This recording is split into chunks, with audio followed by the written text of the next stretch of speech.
कृष्ण हरे हरे हरे कृष्ण कृष्ण कृष्ण हरे हरे हरे राम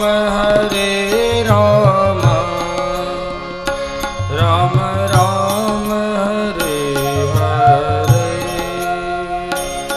हरे राम राम राम हरे हरे हरे कृष्ण कृष्ण कृष्ण हरे हरे हरे कृष्ण कृष्ण कृष्ण हरे हरे हरे राम राम राम हरे हरे हरे राम राम हरे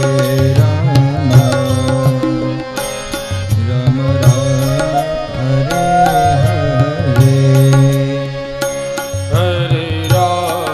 हरे राम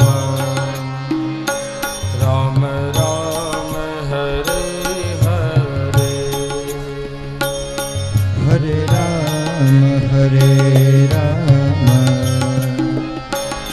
राम राम हरे हरे हरे कृष्ण कृष्ण कृष्ण हरे हरे कृष्ण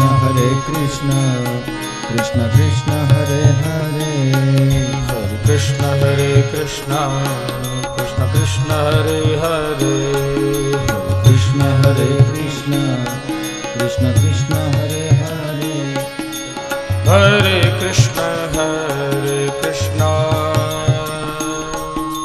कृष्ण कृष्ण हरे हरे हरे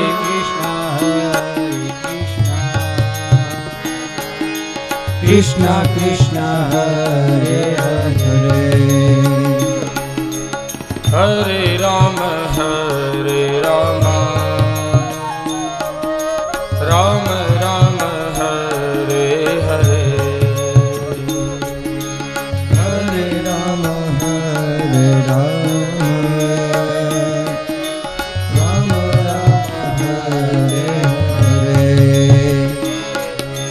हरे हरे कृष्ण कृष्ण कृष्ण हरे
कृष्ण हरे कृष्ण कृष्ण कृष्ण हरे हरे हरे कृष्ण कृष्ण कृष्ण हरे हरे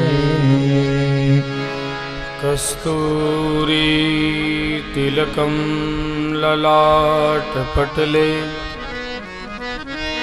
वक्षस्थले कौस्तुभम्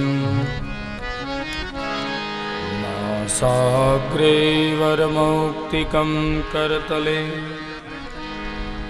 वेणुकरे कङ्कणम् सर्वांगे हरिचन्दनं सुललितम् कंठे च मुक्तावली गोपस्त्री परिवेष्टितो विजयते गोपालचूडामणिम्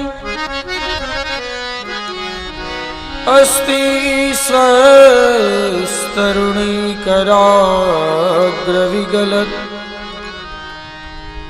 कल्पप्रसूनाप्लुतं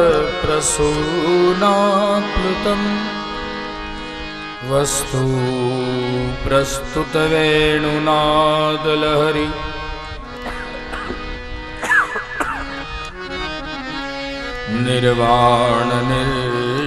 निर्वाणनिर्व्याकुलम् स्रस्त्रस्तनिबद्धिनी विविलसत्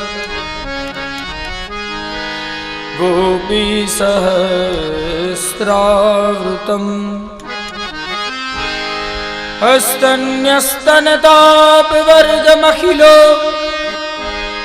दारङ्किशोराकृति कृष्णं नारायणं वन्दे कृष्णं वन्दे व्रजप्रियम् कृष्णं द्वैपायनं वन्दे कृष्णं वन्दे पृथासुतम् वसुदेवसुतं देवं कंसचाणूरमर्दनं देवकी परमानन्दं कृष्णं वन्दे जगद्गुरुम्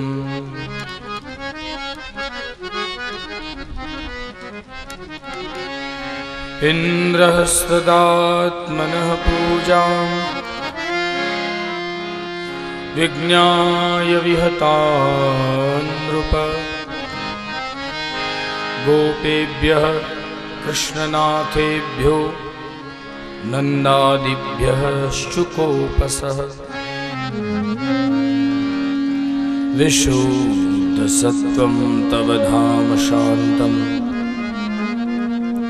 तपोमयं ध्वस्तरजस्तमस्कम् मायामयोऽयं गुणसम्प्रवाहो न विद्यते ते ग्रहणानुबन्धः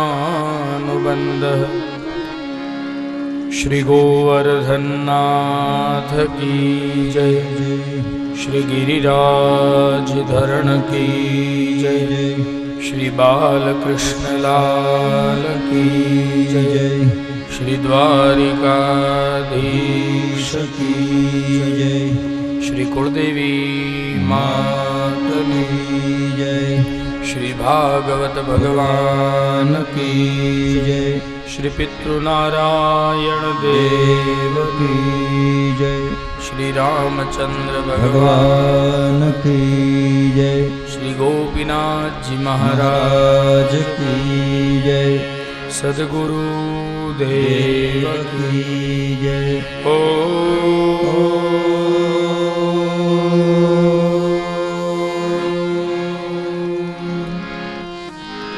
नमः पार्वती पतये हर हर महादेव।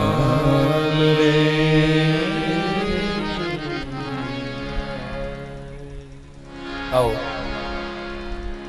कथाना षष्ठ दिवसे प्रातः सत्र में प्रवेश करता पूर्व આદરણીય શ્રી વાલજી દાદા તથા સમસ્ત પિતૃજનો, જેની મુક્તિ માટે આપણે અહીંયા ઉપસ્થિત થઈને બેઠા છીએ, એમની મુક્તિ હેતુ પરિવાર દ્વારા જે સંનિષ્ઠ આયોજન થયું છે, પરિવારના આયોજનને માન આપી પધારેલ તમામ મહેમાનો, સુર અને સ્વરના માધ્યમે સેવા કરતા ગાંધર્વો, વિપ્રો તેમજ વિજ્ઞાનના માધ્યમે કરી અને આ પ્રસંગને અમર બનાવનાર શ્રી સ્ટુડિયો અમરગઢ શ્રી જગદીશ દાદા, તેમજ આપ સર્વના હૃદયસ્થ પ્રભુના ચરણમાં વિરાજિત ઠાકોરજીના ચરણ કમલમાં મારા ભાવસભર વંદન. સૌને જય શ્રી કૃષ્ણ, જય સીતારામ, જય દ્વારિકાધીશ. ગઈકાલે આપણે કથાને ન્યાય આપતા હતા. ભગવાન ગિરિ ગોવર્ધન ધારણ કર્યાની કથાનું કથન કર્યું. પ્રભુને 56 ભોગ ધર્યા અને એ 56 ભોગ પ્રસાદના રૂપમાં લીધા. પણ સાચું કહેજો, એ પ્રસાદ મીઠો કેવોક લાગ્યો? એની અનુભૂતિ કેવી થઈ? બધી વસ્તુ, બધા પદાર્થો ભેગા થઈને ઠાકોરજીને ધર્યા પછી પદાર્થની મીઠાશ કંઈક વિશેષ હોય છે. પ્રભુને નથી ધરાયો ત્યાં સુધી પદાર્થ છે, પણ પ્રભુને ધરાઈ ગયો પછી પ્રસાદ છે. અને પ્રસાદ એટલે શું? પ્ર કહેતા પ્રભુનું, સા કહેતા સાક્ષાત અને દ કહેતા દર્શન. પ્રભુનું સાક્ષાત દર્શન એનું નામ છે પ્રસાદ. એ પ્રસાદ પણ પાછો લિમિટમાં હોય તો,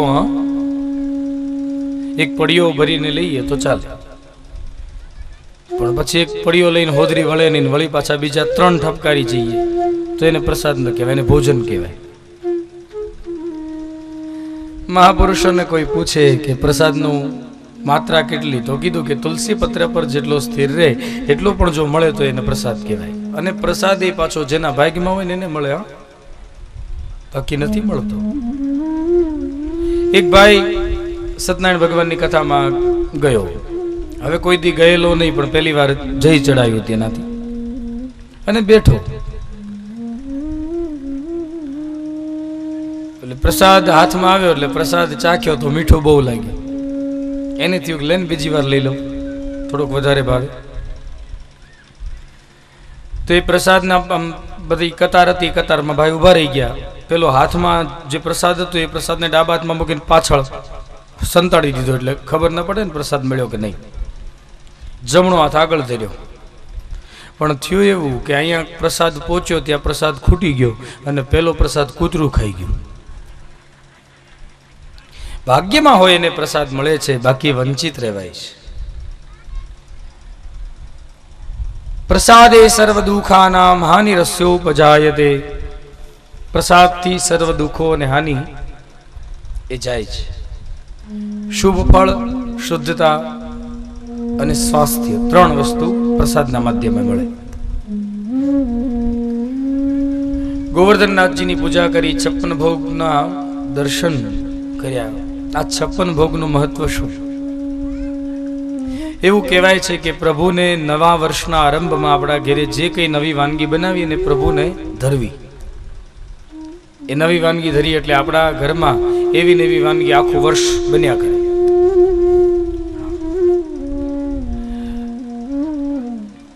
સાધુ સંતોને એ જ આનંદ છે કે કાલી રોટી ઢોલી દાલ.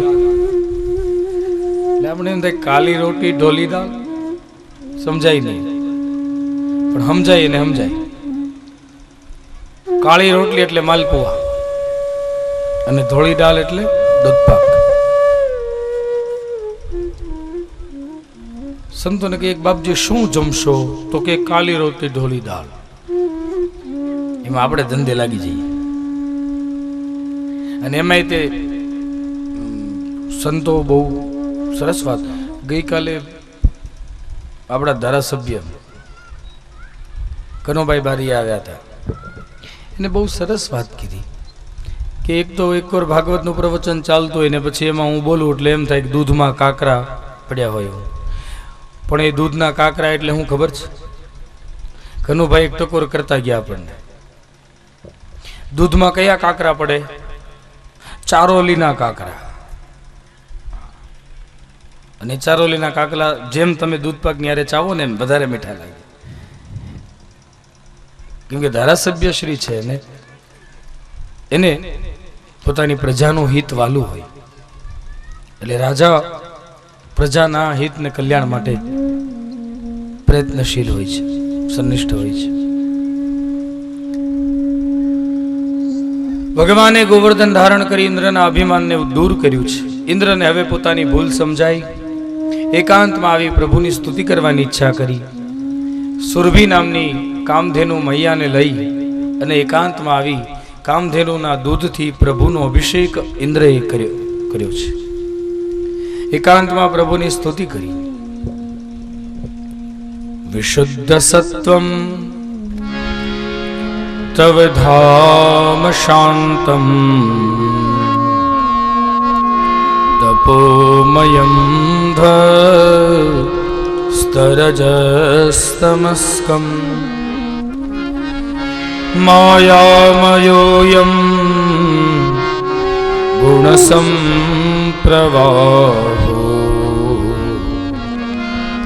ન વિદ્યતે તે ગ્રહણાનુબંધ. ઇન્દ્ર એકાંતમાં પ્રભુની સ્તુતિ કરે છે. પોતાના મનમાં આવેલા અભિમાનને પ્રભુના ચરણમાં સમર્પિત કરે છે. અભિમાન મનમાં આવે એ નવાઈ નથી, આવે જ, પણ આવેલા અભિમાનને પ્રભુ ચરણે સમર્પિત કરી દેવું. માન અને અપમાન જેના માટે સમાન તે જ મહાન. બાકી તમે કોઈને માન આપો એટલે ફૂલાઈને દડો થાય, અમે જ કંઈક છીએ, અને અપમાન કરો એટલે એ મોઢું અવળું કરી જાય વાટકી જેવું. એ જીવન નથી. માનમાં પણ એ જ અવસ્થા આપણી હોવી જોઈએ, અપમાનમાં પણ આપણી એ જ અવસ્થા હોવી જોઈએ. આ બે સમયે જેવી અવસ્થા જેની રહી ને એનું મૂલ્ય થાય. દૂધનું મૂલ્ય વધારે છે એનું મુખ્ય કારણ એ છે કે દૂધે પોતાનો રંગ બદલ્યો નથી, ઉજળું જ રહ્યું છે. જીવન દૂધ જેવું ઉજળું હોય તો તમારી કિંમત થશે, તો તમારું મૂલ્યાંકન થશે. પછી હા, પાછું એનું એ દૂધ, એની દૂધની કોથળીના 20 રૂપિયા હોય, પણ એ દૂધમાંથી જે સાર મળે એના પાસે 600 રૂપિયા હોય. અહીંયા તો ઘીનું આ પીઠું કહેવાય, દેવગાણા, પીપરલા, પશુ પાલન કરનારા અમારા બ્રાહ્મણો, અને ઘી અહીંયાથી જ બધે લગભગ ટ્રાન્સપોર્ટ થાય છે. તો એનું મહત્વ વિશેષ એ છે, એક જ રંગ અને ઉજળા વર્ણ અને જે ક્યારેય પોતાના સ્વભાવને બદલે નહીં એનું મૂલ્ય થાય, એનું મૂલ્યાંકન થાય, એની કિંમત થાય. બાકી જે આંખે કરુણા તર છોડી એની કિંમત ફૂટી કોડી. આંખમાં કરુણા ન હોય એની કિંમત ફૂટી કોડી થઈ જાય. અને આપણે આપણા મૂળ સ્વભાવમાં પાછું આવવું જ પડે, કેમ કે આપણો સ્વભાવ છે એટલે લઈ આવે જ. તમે આખો દિવસ એમ થાય ને 24 કલાક થોબડું ચડાવી રાખવું છે, 24 કલાક ગુસ્સો જ કરવો જ, ક્રોધ જ કરવો, તો એ શક્ય નથી. કદાચ તમે સમવયસ્ક સાથે ગુસ્સો કરી શકશો, પણ વડીલો પાસે જવાન થાય ત્યારે ન્યા ગુસ્સો હાલે? ન્યા ગુસ્સો કરીએ તે થપાટ પડે ગાલ ઉપર. નાનું એવું છોકરું તમારી પાસે રમતું રમતું આવે અને એની સામે તમે ગુસ્સો કરવાના છો, ત્યાં આપોઆપ શાંત થઈ જઈએ.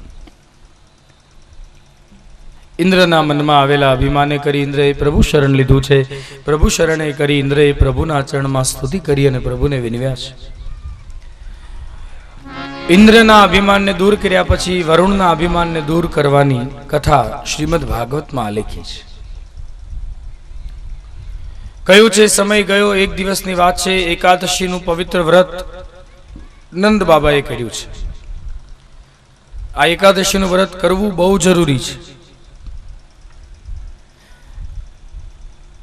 24 કલાકમાં જેમ 1 કલાક અથવા તો અડધી કલાક પણ જો ભગવત સ્મરણ થાય તો એ જીવન સુધરી જાય.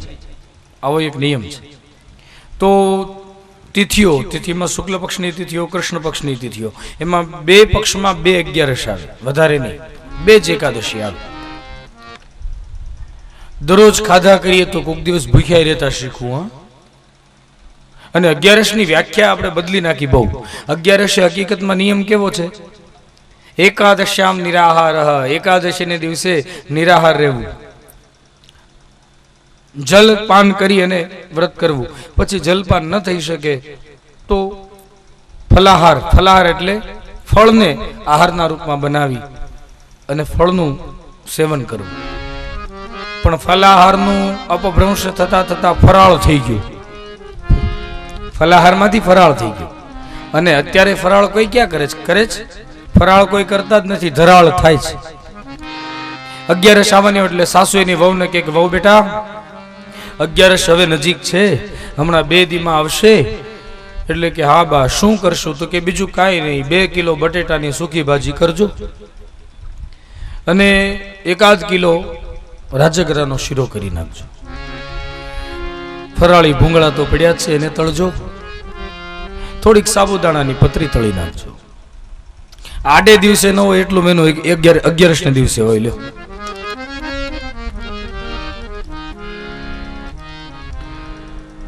નિરાહાર રહેવાનું છે. આ શરીરને દરરોજ આપણે ભોજન કે અન્ન આપી પુષ્ટ કરીએ છીએ, તો એક દિવસ ભોજન ન આપી અને હોજરીને આરામ દેવું. અને હકીકતમાં સાચી 11 કહી દઉં. તમે બધા 11 કરતા હશો, પણ 12 થી 12 આગલે દિવસે રાત્રે 12 વાગી જાય એટલે 11 શરૂ, અને 11 ને દી 12 વાગી જાય એટલે 11 પૂરી. ના, એમ નથી. અંબરીશ રાજાએ જે રીતે વ્રત કર્યું છે એમાં શું લખ્યું કે દશમની રાત્રે તમારે ભોજન નહીં કરવાનું. દશમે બપોરે એકટાણું કરી લો, દશમની રાત્રે ભોજન નહીં કરવાનું. એકાદશીને દિવસે નિરાહાર રહેવાનું અને દ્વાદશીને દિવસે પારણા કરવાના, ત્યારે તમારી 11 ફળે. આ તો ઘણાને પછી ધરા રેવડાવી હોય, પરાણે લેવડાવી હોય તો એ શું કરે? કાંઈ વાંધો નહીં, એક દીજ ભૂખ્યું રહેવાનું છે ને 12 વાગે એટલે તરત ઝાપટે. આપણી તિથિઓ રાત્રિએ બદલાતી નથી, યાદ રાખજો. આપણે રાત્રે તારીખ બદલાય, તિથિ નહીં. આપણી તિથિ હકીકતમાં બીજે દિવસે જ્યારે સૂર્યોદય થાય ત્યારે. આપણે તો સૂર્યને માનનારા સૂર્ય ઉપાસકો છીએ. આપણે સૂર્યની સાક્ષી તિથિઓને બદલીએ છીએ. આપણે કઈ થોડા પાશ્ચાત્ય સંસ્કૃતિ વાળા છીએ? તો ડેટ ટુ ડેટ પાશ્ચાત્ય સંસ્કૃતિનું નવું વર્ષ રાત્રિએ શરૂ થાય છે. અહંકારમાં ને અંધકારમાં શરૂ થયેલું વર્ષ આપણને મદિરા પાનથી મદોન્મત કરવા તત્પર બને છે. જ્યારે આપણું નવું વર્ષ સૂર્યના ઉદયથી થાય છે. આપણે વડીલોના ચરણમાં વંદન કરવાથી આપણા વર્ષનો આરંભ કરીએ છીએ.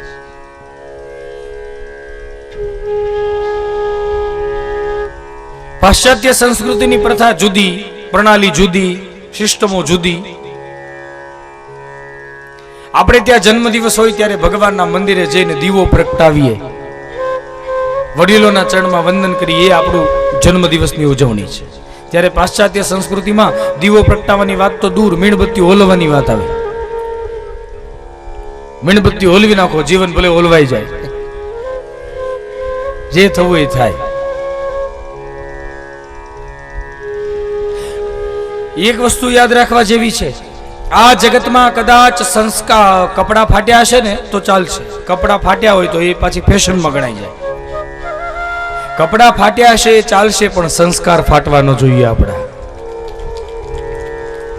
આપણે કોણ છીએ, આપણે કોના સંતાનો છીએ, આપણે કોનો વંશ છીએ, એ બધું આપણને યાદ હોવું જોઈએ. આ બધું યાદ રહે એના માટે તો આ બધા પુરાણો છે, આ બધી કથાઓ છે, કે આપણે જે માર્ગે, જે પ્રણાલીએ ચાલ્યા આવીએ છીએ એ પ્રણાલીને માર્ગ આપણે ભૂલીએ નહીં. એના માટે આ બધી કથાઓ છે. અને બીજી મહત્વની વાત કહી દઉં, જે તે આપણાથી ન ખાઈ શકાય, જે તે આપણાથી ન પી શકાય, જ્યાં ત્યાં આપણાથી ન જઈ શકાય, કેમ કે આપણે ભગવાનના છીએ. આપણે ભગવદ આશ્રય કર્યો છે. જે તે, જ્યાં ત્યાં, જ્યારે ત્યારે એ આપણાથી. અને 3 વ્યાખ્યા જીવનમાં ક્યારેય ભૂલાવી જોઈએ નહીં.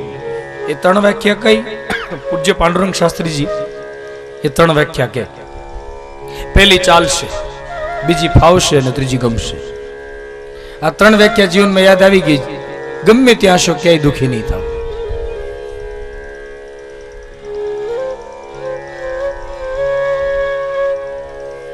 અને એથી પણ મહત્વની એક વાત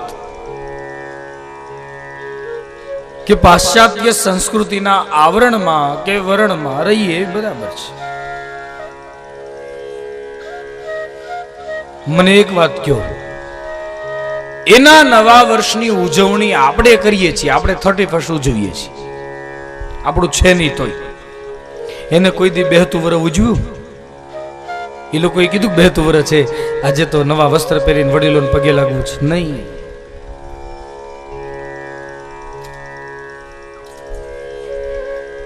જોકે વિદેશીઓને જેમ જેમ ખબર પડતી ગઈ એમ હવે આવતા ગયા ભારતમાં કે સાચી આધ્યાત્મિકતા ભારતના કણે કણમાં જ પડી છે. અહીંયાનું તો એક એક રજકણ પવિત્ર છે. એટલે હવે ધીમે ધીમે ડાયવર્ટ થતા જાય. એ ડાયવર્ટ થાય છે ને આપણે એ ડિવાઇન થાય છે ને આપણે ડાયવર્ટ થઈએ છીએ. એક વસ્તુ યાદ રાખજો, આપણે ભૂખ્યા રહી જવું પણ આપણી સંસ્કૃતિની વિરુદ્ધ આપણે ક્યારેય ન જવું. સિંહ ભૂખ્યો રહી જાય પણ ઘાસ તો ન જ ખાય. એમ આપણે હિન્દુ છીએ, આપણી સંસ્કૃતિ શું, આપણા સંસ્કારો શું, એની તો આપણને ખ્યાલ હોવો જ જોઈએ. આપણે દીવો પ્રગટાવનારા છીએ, આપણે મીણબત્તી ઓલવનારા નથી. આપણે આપણી જ સંસ્કૃતિનું રક્ષણ આપણે સ્વયં કરવું પડશે. સંસ્કૃતિ જો રક્ષાશે તો જ સંસ્કાર મળશે. સંસ્કૃતિ નષ્ટ થઈ તો સંસ્કારે નષ્ટ થઈ જશે. અને નષ્ટે ધર્મે સર્વધર્મમ અપી નષ્ટ. અને સંસ્કૃતિ અને સંસ્કાર ભૂલાયા એટલે ગયું, પછી આપણું પતન. ઇન્દ્રને જીતી પ્રભુએ રજોગુણ અથવા તો અહંકારથી યુક્ત બનેલા ઇન્દ્રના અભિમાનને દૂર કર્યું છે. ત્યાર પછી વરુણજીને જીતવાની કથા છે. હવે વરુણ વિજયની કથા શ્રીમદ ભાગવતમાં લખાઈ. વરુણ વિજયની કથા એક આધ્યાત્મિક દ્રષ્ટિએ જો જોઈએ તો વરુણ વિજય એટલે જીભને જીતવાની કથા. આ જીભને જીતી લેવાની. હા, 2 જગ્યાએથી. ક્યાં? એક સ્વાદમાં અને એક વાદમાં. એક સ્વાદમાં જીતી લેજો. આપણે સ્વાદમાં ઇન્દ્રિયને જીતી શકતા નથી, એટલે જ કહીએ જમતા જમતા મીઠું ઓછું લાગે છે, આજે તીખું વધારે થઈ ગયું. જે ભાગ્યમાં આવ્યું એ ભોજન કરી લેવાનું. સ્વાદની લોલુપતા ક્યારેય ન રાખશો. અને બીજી આ જીભને વાદમાં જીતી લેવાની. વિખવાદ ઉભા કરીએ ને તો ઘણી બધી સમસ્યા ઊભી થાય, એના સમાધાન મળે નહીં. પણ આવા વિખવાદોમાં પડ્યા કરતા ભગવાનના ચરણમાં ભક્તિ લઈ લેવી. જે જીભને જીતી ગયો એ જગતને જીતી ગયો. આપણે ત્યાં ઘણી જગ્યાએ દિવાલોમાં સૂત્ર લખ્યા હોય છે કે પાણી અને વાણી જોઈને વાપરો. પાણી અને વાણી વિચારીને વાપરો. પાણીનો બગાડ ન કરવો અને વાણીનો દુરુપયોગ ન કરવો. જે શબ્દ નથી બોલ્યા એના તમે માલિક છો, પણ જે બોલી ગયા એના તમે ગુલામ છો. બોલેલો શબ્દ ક્યારેય પાછો વળતો નથી. અને આ લુલી છે, જીભનું નામ લુલી. એને હાડક્યું નથી, પણ જો ધારે તો હાડક્યા ભંગવી શકે. હા, એ ધારે તો હાડક્યા ભાંગી જાય. જરા કાડીવળી થઈ ખલાસ. ભગવાને આંખ આપી, 3 વાના ઈશ્વરે આપ્યા, બીજું ચોથું હું જોઈ વાલા. ઉમાશંકર જોશી બહુ સરસ એક વાત કહે છે કે 3 વાના મુજને મળ્યા, હૈયું મસ્તક હાથ, બહુઆ નાથ, અબ કછું ન માંગુ. આ 3 વાના આપણને મળ્યા. હૈયું હૃદય મળ્યું કોઈના દુઃખોને સમજવા માટે, હરિનું ધ્યાન ધરવા માટે, ભગવાનનું ચિંતન કરવા માટે, કોઈને કામ આવવા માટે. મસ્તક મળ્યું. મસ્તક એ જ્ઞાન પ્રધાન છે. મસ્તકમાં જ્ઞાનેન્દ્રિયો છે. કાન દ્વારા કોઈના દુઃખોને સાંભળી શકીશું, આંખ દ્વારા કોઈના દુઃખોને જોઈ શકીશું,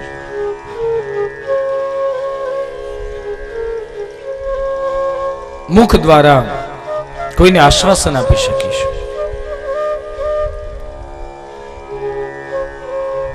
આંખ આપી છે હરિએ, એ આંખથી હરિદર્શન ન થાય તો કઈ વાંધો નહીં, પણ એ આંખ જ્યાં ત્યાં ન જવી જોઈએ. કેમ કે આપણે ત્યાં નિયમ છે, આંખમાં કંઈક પડે તોય તકલીફ, આંખમાં કંઈક પડે તો તકલીફ, આંખ લાલ થઈ જાય. આંખ ક્યાંક પડે તોય તકલીફ. એ પતિ પત્નીને પૂછવાનું. પતિ પત્ની હાલ્યા જતા હોય સ્ટ્રીટમાં અને સરસ મજાના મોલમાં એક સાડી ટીંગાતી હોય અને પત્નીની આંખ જોઈ સાડીમાં પડી એટલે લીધે પાર. પછી ખર્ચો કરવાનો જ 2500 કે 3000 જે હોય. આંખ ક્યાંક પડે તોય તકલીફ, આંખમાં ક્યાંક પડે તોય તકલીફ, આંખ આવે તોય તકલીફ, આંખ જાય તોય તકલીફ, આંખ ઉલળે એ સંસ્કાર ન કહેવાય. પણ એની એક આંખ જો ઉઘડી ગઈ ને તો જીવનનો બેડો પાર. આંખ ઉગાડવાની છે બસ. અને એ આંખ ક્યારે ઉગડશે? જ્યારે પ્રભુનું સ્મરણ જીવનમાં લઈ અને પ્રભુના સ્મરણથી તન્મિત થયા ત્યારે.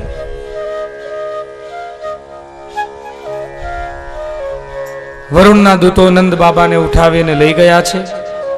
વરુણના દૂતો નંદ બાબાનું અપહરણ કરી ગયા. આ બાજુ ગોવાળિયાઓએ હાહાકાર કર્યો. નંદ બાબા દેખાયા નહીં. ભગવાન કૃષ્ણએ વિચાર્યું કે બાબાને લઈ અને વરુણના દૂતો લઈ ગયા છે, ત્યાંથી વરુણજીના લોકમાંથી નંદ બાબાને મુક્ત કરાવો. ભગવાન કૃષ્ણ વરુણ લોકમાં આવે છે. વરુણ અને વરુણના દૂતો સાથે પ્રભુ સંવાદ કરી પોતાના પિતાજીને મુક્ત કરે છે.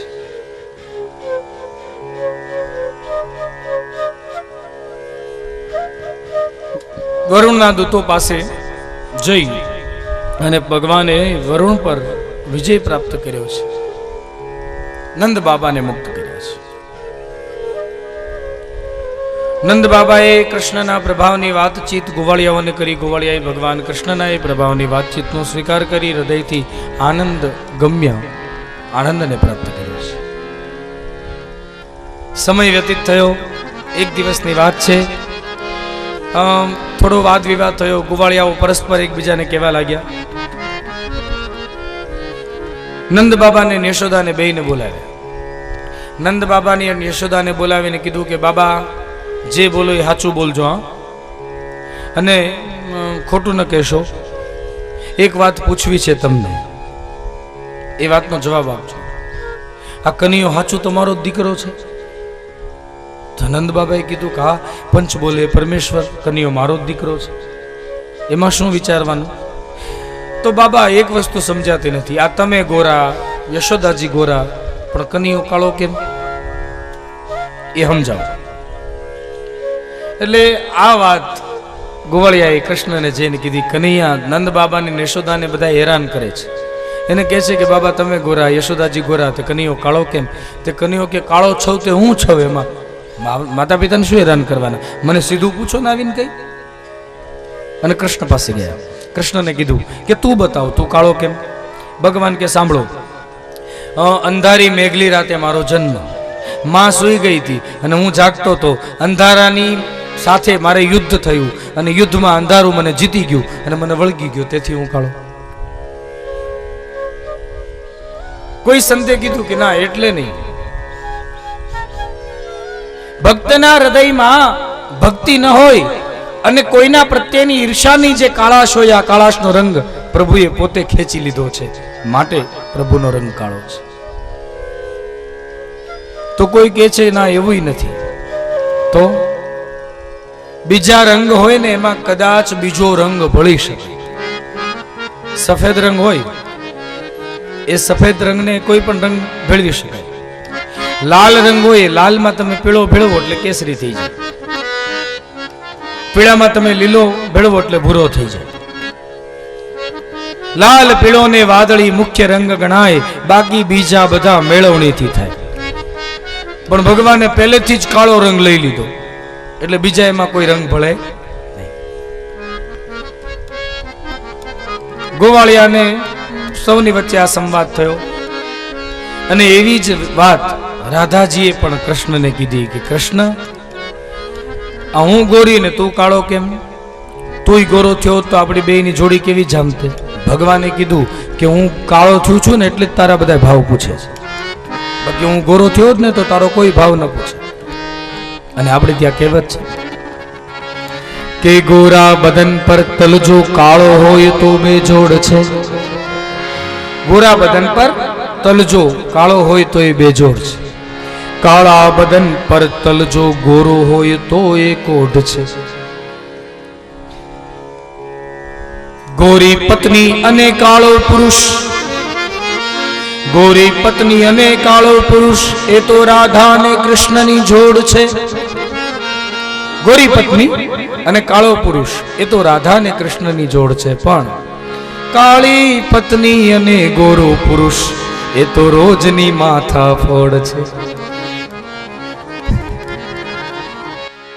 એ મન વશ કરીને જોતા શુદ્ધ પ્રેમ જાકી થાય. મન વશ કરીને જોતા શુદ્ધ પ્રેમ જાકી થાય. મન વશ કરીને જોતા શુદ્ધ પ્રેમ જાકી થાય. મન વશ કરીને જોતા શુદ્ધ પ્રેમ જાકી થાય. શુદ્ધ પ્રેમ જાકી થાય. શુદ્ધ પ્રેમ જાકી થાય. અજ્ઞાની જીવ જાય, અજ્ઞાની જીવ જાય, જ્યાં મનડું જાય દોરી કાનુડો કાળો કાળો.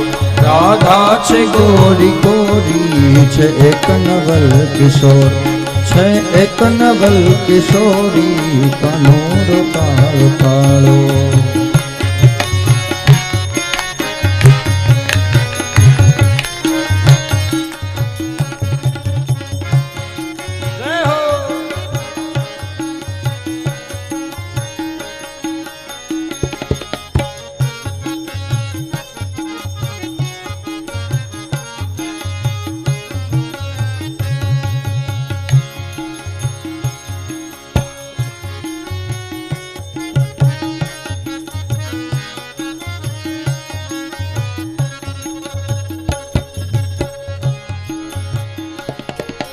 પ્રેમ સર્વવ્યાપી વેમી જનું સુજાણે. છે પ્રેમ સર્વવ્યાપી વહેમી જનો સુજાણે. છે પ્રેમ સર્વવ્યાપી વેમી જનું સુજાણે. છે પ્રેમ સર્વવ્યાપી વહેમી જનો સુજાણે. વેમી જનું સુજાણે. વહેમી જનો સુજાણે. અજ્ઞાની ને અનાડી, અજ્ઞાની ને અનાડી, ઊંઘણશી ને અઘોરી કાનોર કાળો કાળો. રાધા છે ગોરી ગોરી છે એક નવલ કિશોર, છે એક નવલ કિશોરી કાનોર કાળો કાળો.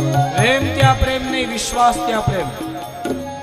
શાલિગ્રામમાં શું સૌંદર્ય છે, છતાંય વૈષ્ણવ માટે તો એ સર્વસ્વ છે. અજ્ઞાની જીવ ત્યાં જશે જ્યાં એનું મન લઈ જશે. અને પ્રેમ સર્વવ્યાપી છે જેને વેમીજનો ક્યારેય જાણી શકતા નથી.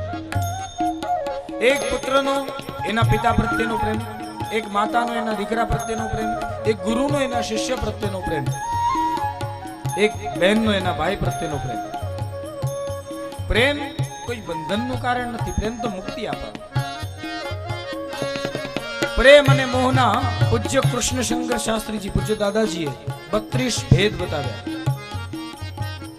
કીધું કે મોહ એ બલિદાન લે છે અને પ્રેમ બલિદાન આપે છે. મોહ આંખોથી થાય છે પણ પ્રેમ હૃદયથી થાય છે. પ્રેમમાં પતન ન થાય. આપણે પ્રેમમાં પતન થાય કહે ને, ઘણા નથી કહેતા ફલાણો પ્રેમમાં પડ્યો. પ્રેમમાં પતન નથી, પ્રેમમાં તો ઉત્થાન છે. ભક્તને પ્રભુ પ્રત્યે ભાવ હૃદયમાં જાગૃત થયો એટલે ભક્તનું ઉત્થાન થાય. ભક્ત જાગૃત અને ભગવાનની ભક્તિના રંગમાં જે ભક્ત રંગાયો, જેને પ્રભુ ભક્તિનો રંગ લાગ્યો, એ પછી એ પ્રેમનો અનુભવ કરી શકે. અને એ પ્રેમનો અનુભવ કોને કર્યો? નરસિંહ મહેતાએ. ભગવાનની રાસલીલા જોવા ગયા, હાથમાં મશાલ હતી, મશાલ તો બળતી હતી પણ હાથે બળવા મળ્યો તોય ખબર નહોતી આ પ્રેમ. એ પ્રેમનો અનુભવ મીરાબાઈએ કર્યો. રાણાજીએ ઝેરના પ્યાલા મોકલ્યા, ભગવાનને ધર્યું કે વાલા ઝેર તોય તારું ને એ તારો જ પ્રસાદ. ઝેર ધરીને ઝેર પી ગઈ ભગવાનના ભરોસે. આ પ્રેમ.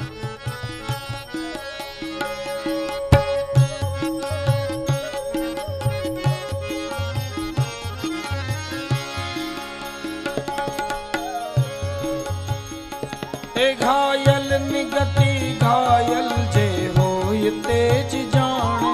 ઘાયલ ની ગતિ ઘાયલ જે હોય તે જ જાણે. ઘાયલ નિગતિ ઘાયલ જે હોય તે જ જાણે. ઘાયલ ની ગતિ ઘાયલ જે હોય તે જ જાણે. જે હોય તે જ જાણે. જે હોય તે જ જાણે. કોઈ ગયું મુજ ધોળ, કોઈ ગયું મુજ ધોળ, દિવસે હૃદયને ચોરી કાનૂનો કાળો કાળો રાધા છે ગોરી ગોરી છે કનવલ કિશોર છે કનવલ કિશોરી કનોર કાળો કાળો.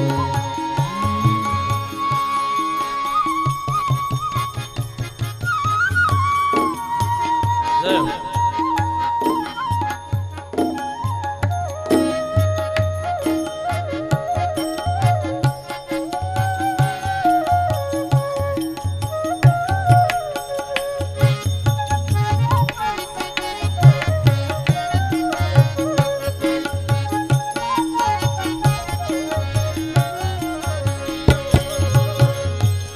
આ પદ સતારશાએ લખ્યું છે, જે કવિ ભગવાન કૃષ્ણ પ્રત્યેના દિવ્ય અનુભવ ને દિવ્ય અનુભૂતિને ધારણ કરનારા હતા. અને કવિ સતારશા આ પદમાં ઢંઢેરો પીટીને કહે છે પ્રેમની વ્યાખ્યા કે પ્રેમ કેવો હોવો જોઈએ. સતારશા નિઝામી પ્રેમિની છે મુનાદી. સતારશા નિજામી પ્રેમીની છે મુનાદી. સતારશા નિઝામી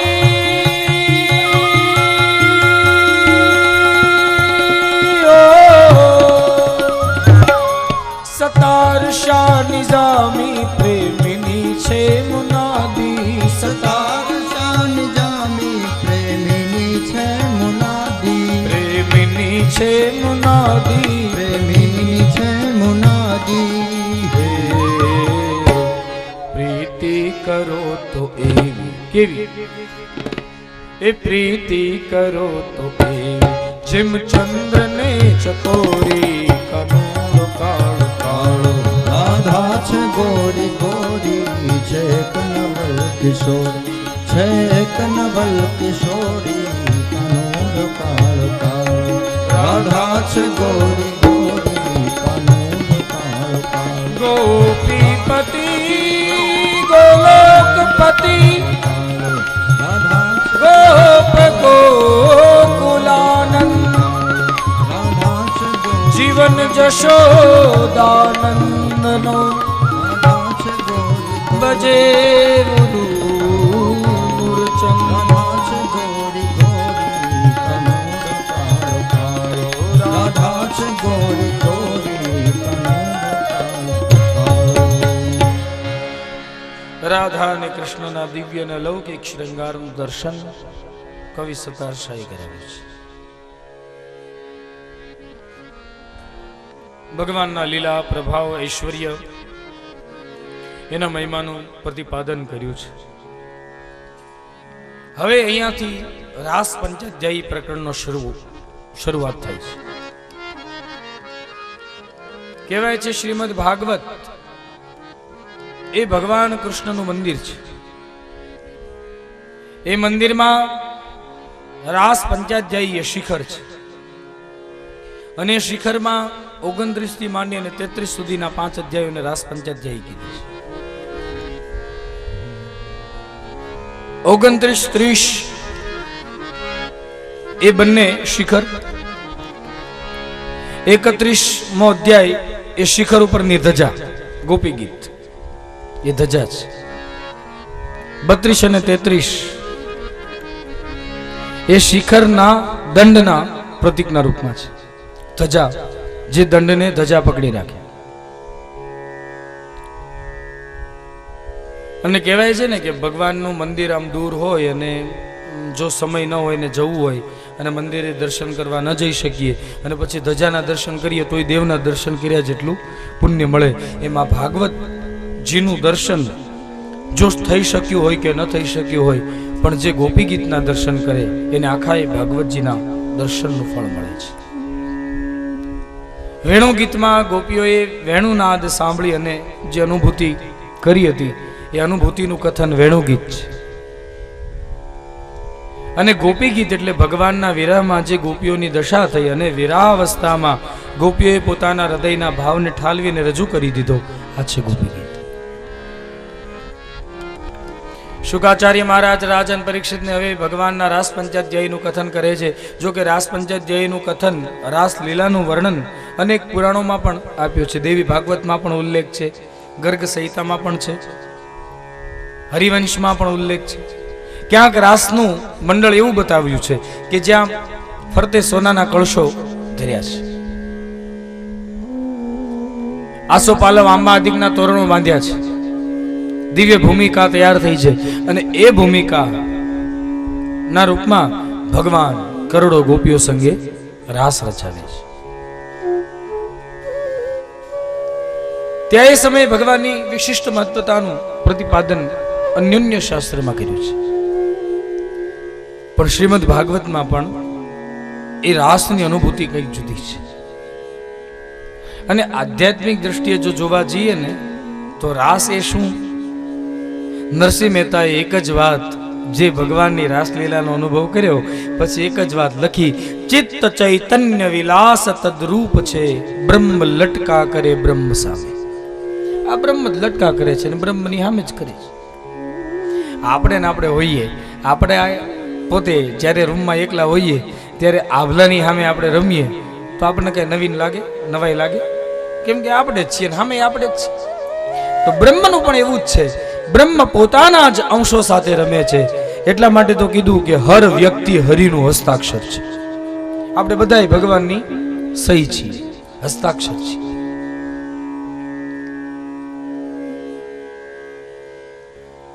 ઈશ્વર સમુદ્ર છે અને આપણે એનું બિંદુ છીએ. ઈશ્વર સિંધુ, આપણે એનું બિંદુ. બિંદુ એ સિંધુમાં ભળવું હોય તો સિંધુ સુધી જવાનો પ્રયત્ન કરવો જોઈએ, અને સિંધુમાં બિંદુ ભળી ગયું એટલે એ પણ સિંધુ થઈ જશે.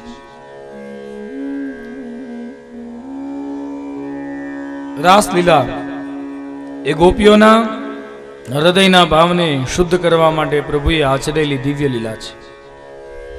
અથવા તો એક બીજા પ્રતીકના રૂપમાં જોવું હોય તો રાસલીલા થઈ ગઈ એવું નથી, આજે પણ શરૂ જ છે. આજે પણ પ્રભુ રાસ રમે છે. એને વિજ્ઞાન કંઈક જુદી રીતે રજૂ કરે છે. વિજ્ઞાનની દ્રષ્ટિએ જો જોઈએ તો રાસલીલા આજે પણ શરૂ છે.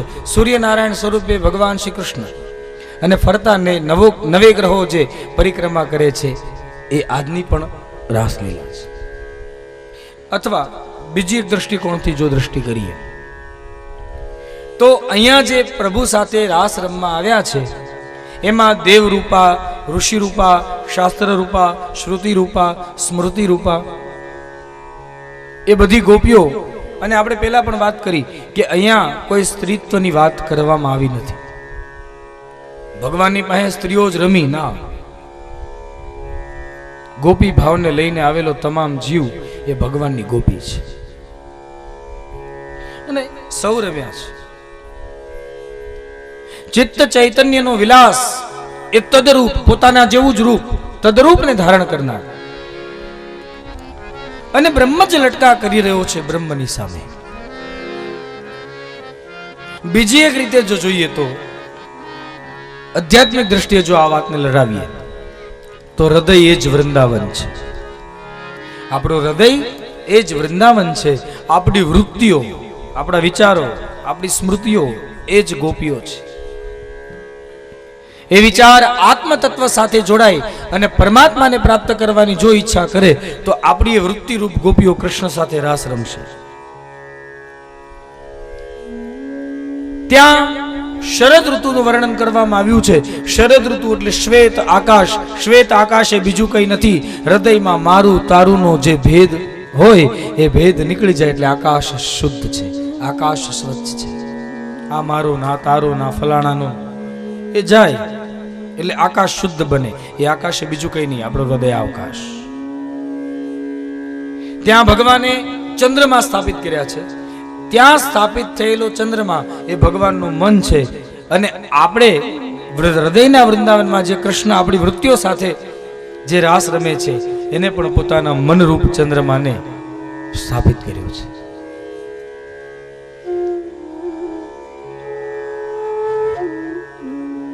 એ રાસની યોગ્યતા જીવને ત્યારે જ પ્રાપ્ત થાય છે જ્યારે હૃદય સંપૂર્ણપણે ભગવાનની શરણાગતિનો અધિકારી બની જાય. ત્યારે આપણને ભગવાન પર ભરોસો હોય, પણ ભગવાનના કાર્ય પર આપણને જ્યારે સંકુચિતતા ઊભી થાય ને આપણા મનમાં, પ્રભુના કાર્ય પ્રત્યે સંકુચિતતા ઊભી થાય એટલે સમજવું કે આપણી ભક્તિ હજી પૂર્ણ નથી, આપણે અધૂરા છીએ, આપણે કાચા છીએ. આ સંકુચિતતા નીકળી જાય ત્યારે પરિપક્વ થઈ શકાય. પેલું એક દ્રષ્ટાંત છે કે એક વખત આખું હોડી, આખી નૌકા એ સમુદ્રમાં જતું હતું અને એમાં ઘણા બધા મુસાફરો પ્રવાસ કરતા હતા. અને અચાનક સમુદ્રમાં હજી વચ્ચે પહોંચ્યા, મધ્ય પહોંચ્યા, ત્યાં વરસાદ શરૂ થયો. આકાશમાંથી શરૂ થયેલો આ વરસાદે કરીને નૌકામાં પાણી મંડ્યું ભરાવા. તે બધા ત્યાં જે બેઠા હતા નાવિકો ને બેસનારા બધા,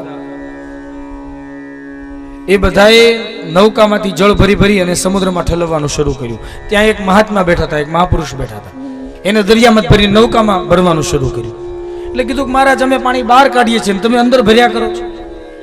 ત્યારે મહાત્માએ બહુ સરસ જવાબ આપ્યો. જવાબ જો આપણે આપણા જીવનમાં ઉતારી લઈએ ને તો કોઈની તાકાત નથી કે આપણને આપણે ભક્તિ માર્ગેથી ડગાવી શકે. શું કીધું કે સાંભળ ભાઈ, તું નૌકામાંથી પાણી કાઢ્યા કરે છે, પણ શ્રી હરિની ઈચ્છા કંઈક જુદી છે. એ વરસાદ વરસાવીને નૌકામાં પાણી વરસાવે છે. જો તારી નૌકાને એને પાણીથી નહોતી ભરવી તો તારી નૌકાને છોડીને બીજે વરસાદ ન વરસે. હું તો ભગવાનના કામમાં મદદ કરું છું, એ ત્યાંથી ભરે ને જેટલું ભરાવાનું છે એટલું હું મદદ કરું છું. અને ચિંતા કરીમાં ઠાકોરજીની જો ઈચ્છા હશે ને એની જો આજ્ઞા હશે ને, એને બચાવવા હશે ને તો નૌકા ભરી હશે તો એ કાંઠે પોગી જશું, અને એની ઈચ્છા નહીં હોય તો નૌકા ખાલી કરશું તો ડૂબી જશું. ભગવાનની ઈચ્છામાં ભળી અને આપણું કાર્ય થવું જોઈએ. આપણે આપણી ઈચ્છા અનુસાર કામ કરીએ છીએ પછી દુઃખી થાય, પણ ભગવાનની ઈચ્છામાં આપણી ઈચ્છાને ભેળવી દઈએ અને પછી જે આપણા દ્વારા કાર્ય થાય એ કાર્ય પ્રશંસનીય અને સરાહનીય બને છે. આ બાજુ દિવ્ય ભૂમિકા તૈયાર થઈ છે. પવિત્ર હૃદયને જ વૃંદાવનની ઉપમા આપી છે. પવિત્ર હૃદયના વૃંદાવનમાં ભગવાને ગોપીઓને કહેલું કે હું તમારી સાથે કૃષ્ણાવતારમાં રમણ કરીશ. હવે અધિકારી ભક્તોને પ્રભુએ અધિકાર સિદ્ધ કરાવવા માટેનો યોગ્ય પ્રયાસ કર્યો છે. એક રીતે રાસ પંચાધ્યાયના 5 અધ્યાયોને પ્રાણ કયા છે. પ્રાણ વગર જીવન શક્ય નથી, એમ પ્રાણ જીવન વગરનું પણ જીવન શક્ય નથી. પ્રાણ જીવનની સ્મૃતિ હૃદયના દિવ્ય ભાવથી પ્રાપ્ત થાય ત્યારે અંતરમાં થતો અનાહત નાદ એનો અનુભવ આપણને થઈ શકે. ભગવાન પિતા રાત્રિ શરદો ફુલ્લ મલ્લિકા વિક્ષ્યમ્રન્તુ મનશ્ચક્રે યોગ માયામુપાશ્રિતઃ વિક્ષ્યમ્રન્તુ મનશ્ચક્રે યોગમાયામુપાશ્રિતઃ. ભગવાને હવે દિવ્ય રાત્રિને બોલાવી છે. આ રાત્રિ એ નથી જે રાત્રિમાં મોહાંધ જીવો સોઈ જાય. આ રાત્રિ એ છે યા નિશા સર્વભૂતાનામ તસ્યામ જાગર્તિ સંયમી. આ રાત્રિ સામાન્ય રાત્રિ નથી પણ મહાન રાત્રિ છે. રાત્રિ આપણે એને કહીએ છીએ જે રાત્રિમાં આપણે સોઈ જઈએ તે. યા નિશા સર્વભૂતાનામ, જે ભૂતો માટે નિશા છે, જે સર્વભૂતો માટે રાત્રિ છે. તસ્યામ જાગર્તિ સંયમી, અને એ રાત્રિમાં સંયમી મહાપુરુષો જે ભગવાનના ધામને પ્રાપ્ત કરનારા ભક્તો એ રાત્રિએ જાગરણ કરે છે. પણ જાગરણ ને ઉજાગરામાં ફેર, જાગરણ અને ઉજાગરામાં ફેર. આ માતાઓ નવા નવા વ્રતો કર્યા કરે, ઘણા બધા વ્રતો કરે અને પછી જાગરણ કરે. એટલે કહું, જાગરણ ને ઉજાગરામાં બહુ ફેર. તમે ગમે તે વ્રત કરો, એ વ્રતના માધ્યમે કરી અને તમે આખી રાત ભગવત સ્મરણથી જો યુક્ત થાઓ, ભગવત સ્મરણથી જો જોડાઓ,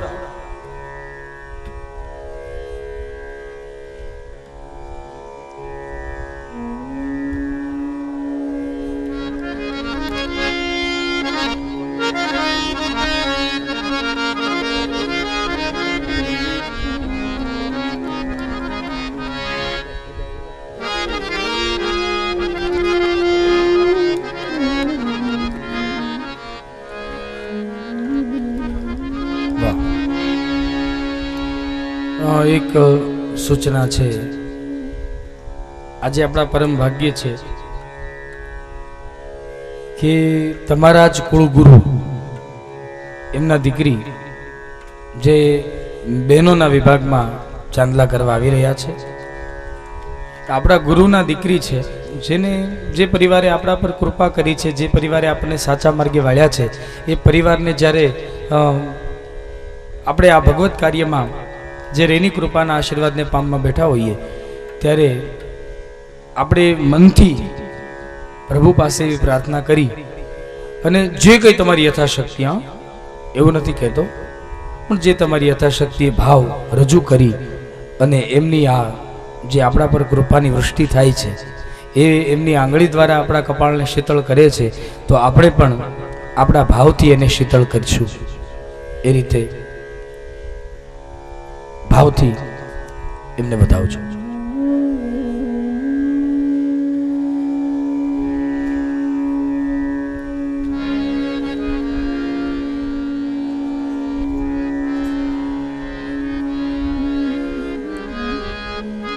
ફરી પાછા કથાના માર્ગે વધીએ.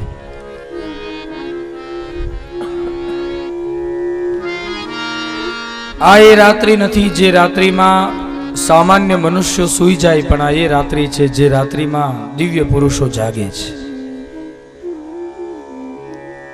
હા, આપણે ચર્ચા કરતા હતા ઉજાગરાની જાગરણની, એ કહી દઉં.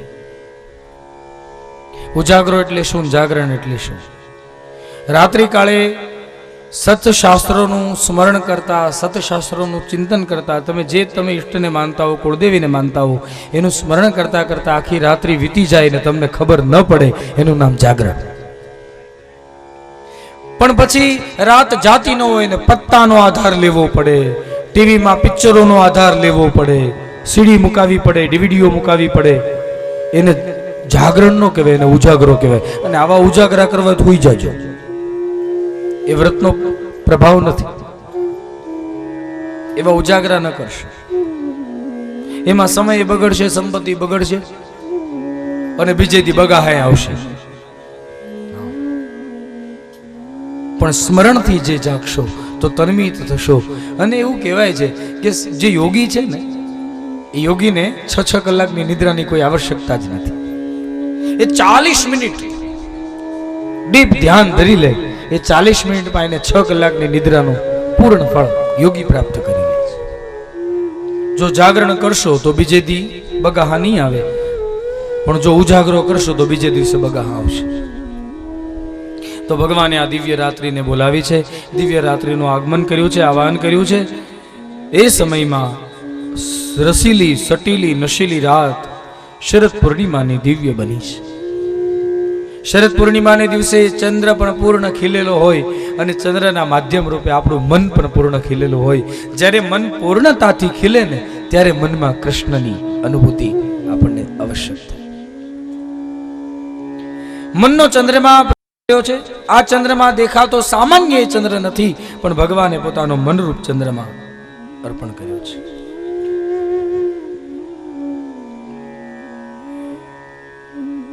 એ શરદ ઋતુના દિવ્ય ઉદ્યાને કરી અને વૃંદાવનમાં દર્શિત થતું સરોવર, એ સરોવરમાં રહેલા જળ પાસેથી 3 ગુણ લેવાના. પહેલી શીતળતા, પવિત્રતા અને નિર્મળતા. યોગીનું મન પવિત્ર હોવું જોઈએ, યોગીનું મન શીતળ હોવું જોઈએ, યોગીનું મન નમ્ર હોવું જોઈએ. શીતળતા, નિર્મળતા અને પવિત્રતા 3 ગુણ. ત્યાં યમુનાની લહેર યમુના નદીના રૂપમાં વહે છે.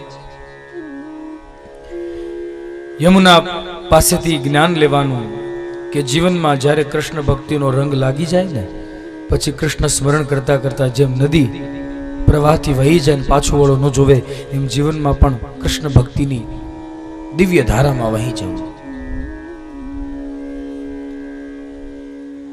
ત્યાં ઉભેલા પર્વતો, ગોવર્ધન, નંદગાંવ અને બરસાના 3 પર્વત એમ બેઠા છે જાણે જોગિંદરને ટાઢ લાગી હોય અને જોગિંદર શાલ ઓઢી અને શિયાળામાં જેમ બેઠો હોય એમાં 3 પર્વતો પ્રભુના દર્શનથી યોગ્ય બની અને બેઠા છે. પર્વત પાસેથી દ્રઢતા લેવાની, અચળતા લેવાની કે ભગવત ભક્તિ હૃદયમાં પ્રાપ્ત થયા પછી કોઈ એવો આયામ ન હોવો જોઈએ જે આયામ આપણને ભક્તિના માર્ગથી હટાવી શકે. એક વાત કહી દઉં, ઘણી વાર આપણને એવું થાય કથા સાંભળી ત્યારે એવો આપણને વૈરાગ લાગી જાય, આપણને એમ થાય કે નહીં એ બધું ભગવાન જ છે. તો એમાં કઈ નવીન નથી, આ યુગોથી હાલ્યું આવે છે. પેલું કહેવાય ને લાખ જોઈ છે ને બધા, પેલી પીગળે એ લાખનો ટુકડો તમે મીણબત્તીની સામે મૂકો ને એટલે પીગળ્યા જ કરે, એવો પીગળે તેમ થાય કે હમણાં વહી જશે. પણ મીણબત્તી આમ આગી લઈ લ્યો એટલે ઢીમ થઈ જાય પાછું. એમ આપણે બધા કથામાં જ્યારે બેઠા હોઈએ, કથાના મંડપમાં બેઠા હોઈએ ત્યારે એવો વૈરાગ લાગી જાય તે વક્તાને એમ થાય કે શ્રોતાઓ ઘરે જઈને સંન્યાસ જ લઈ લેશે, પણ મંડપની બહાર નીકળે ત્યાં વળી પાછા લાખની જેમ ઢીમ થઈ જાય.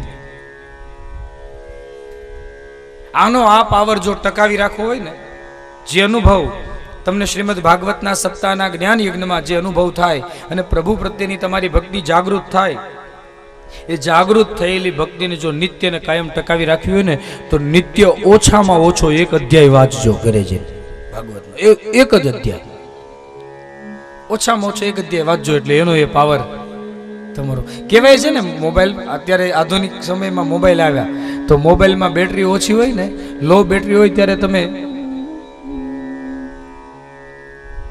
એના બ્રાઇટનેસ ઘટાડી નાખો, પછી નેટ બંધ કરી દો, આ બધું કરવું પડે કેમ કે બેટરી ઓછી છે એટલે. પણ બેટરી ફૂલ હોય તો નેટ શરૂ હોય, જીપીએસ શરૂ હોય, બધો માધ્યમ ને બધો પ્રવાહ શરૂ હોય. એમ આ કથામાં બેસી અને જ્યારે પૂર્ણ કૃષ્ણના એ પરમ પ્રેમને પ્રાપ્ત કર્યો છે, જ્યારે કૃષ્ણની ભક્તિને હૃદયમાં જાગૃત કરી છે, ત્યારે કૃષ્ણની ભક્તિના એ અવિરત પ્રવાહને એમને જાળવી જજો.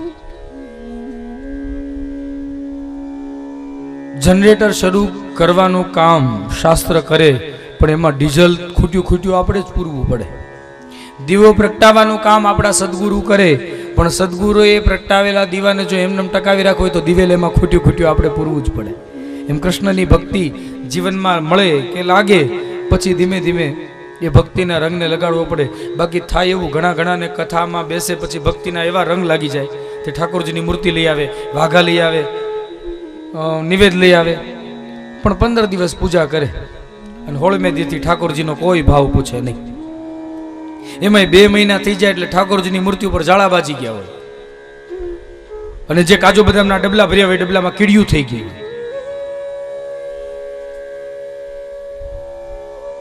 નહીં, આની આ અવસ્થા જે તમને આ ભગવત કીર્તન કે ભગવત ભક્તિથી પ્રાપ્ત થયો એ અમૂલ્ય અવસર એમને ટકી રહે એના માટે નિત્ય 1 અધ્યાય ઓછામાં ઓછો ઘરે જઈને વાંચજો. તો બીજું શું થશે? તમારા ઘરે ભાગવત એમને પડ્યું નહીં રહે. હા, બાકી આપણે ભાગવતજી 3 દિવસ પહેલા જ તે આપણા આચાર્ય શ્રી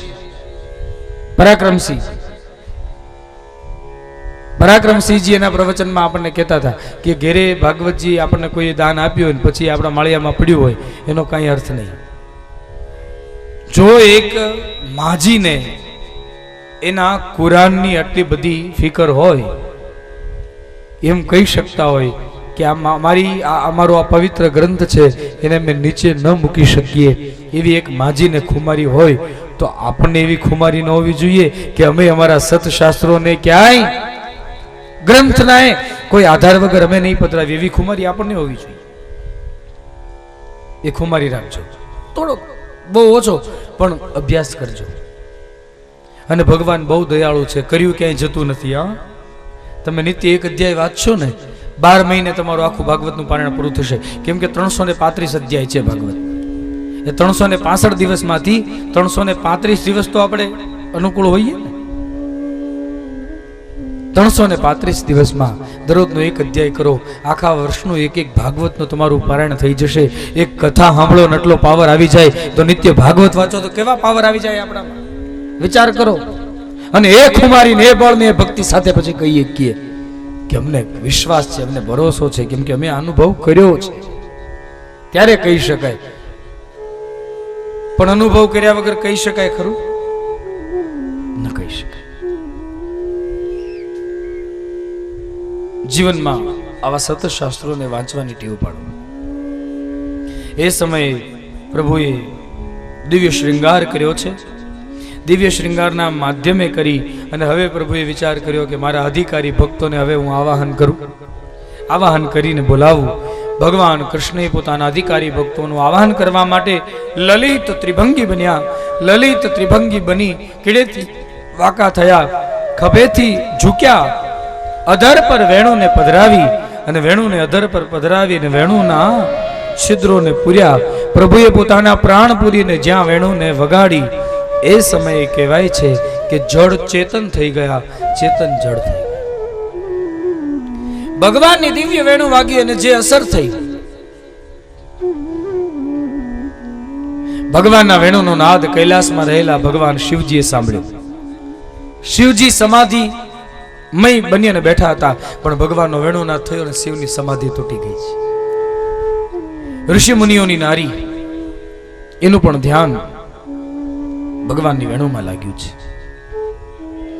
સ્વર્ગમાં દેવરાજ ઇન્દ્ર પોતાના પ્રભાવે કરી અને રંભાદિક દિવાંગનાઓ પાસે નૃત્ય કરાવતો હતો.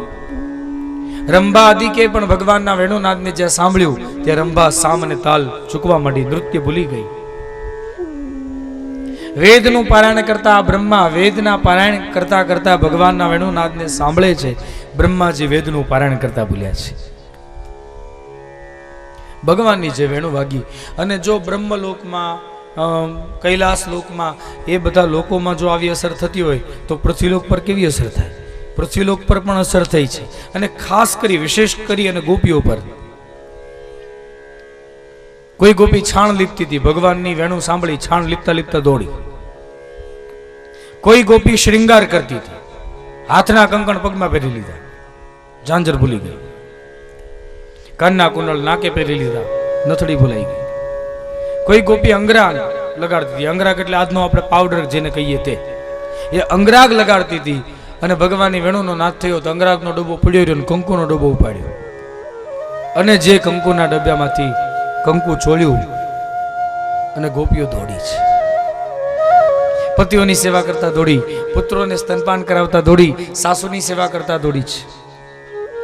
ભગવાને દિવ્ય વેણુનો નાદ કર્યો. ભગવાનના વેણુનાદથી અદમ્ય આકર્ષણ થયું છે. એ સમયે સુખદેવજીને રાજાએ પ્રશ્ન કર્યો છે. કૃષ્ણમ વિદુ પરમ કાંતમ ન તો બ્રહ્મતયા મુને ગુણ પ્રવાહો પરમ તાસામ ગુણધિયામ કથમ. સરસ મજાનો પ્રશ્ન રાજા પરીક્ષિતે સુખદેવજી મહારાજને કર્યો છે કે ભગવાન મને એક વાત બતાવો કે ગોપીઓ કૃષ્ણને પોતાના પ્રિયતમ એટલે શ્રેષ્ઠ માનતી, પોતાના સાસુ સસરા પતિ પર જે વિશ્વાસ નહોતો, આટલો વિશ્વાસ ગોપીઓને કૃષ્ણ પરત્વે હતો. બ્રહ્મ તરીકે ભજતી નહોતી, વિશ્વાસ હતો પણ કોઈ પ્રકારની ક્રિયાથી યુક્ત નહોતી. આપણે ભગવાન પર વિશ્વાસ હોય એટલે આપણે ભગવાન અરે કોઈ પણ રીતે જોડાઈએ ને, કા પૂજા કરીએ, કા માળા ફેરવીએ, કા જપ તપ કરીએ. પણ ગોપીએ તો આવું કાંઈ કર્યું જ નથી. લ્યો બતાવો મને એક દ્રષ્ટાંત કે ગોપી માળા લઈને જપ કરવા બેઠી. ગોપી કઈ ફિલોસોફી ભણવા નથી ગઈ.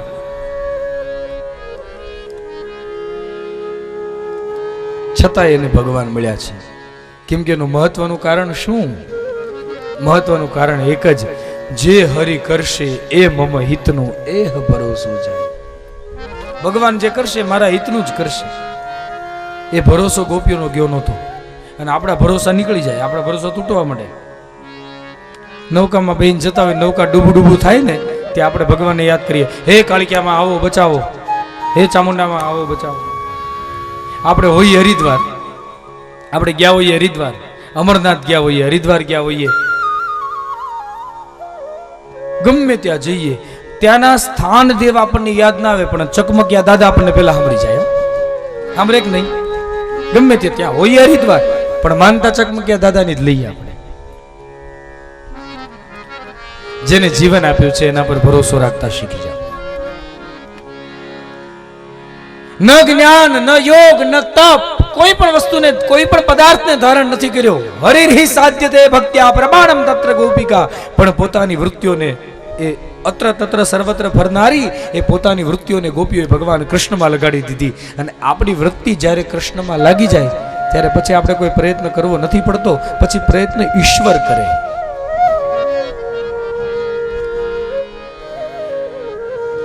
પણ પછી ભરોસો ભગવાન પર આપણો હોવો જરૂરી છે.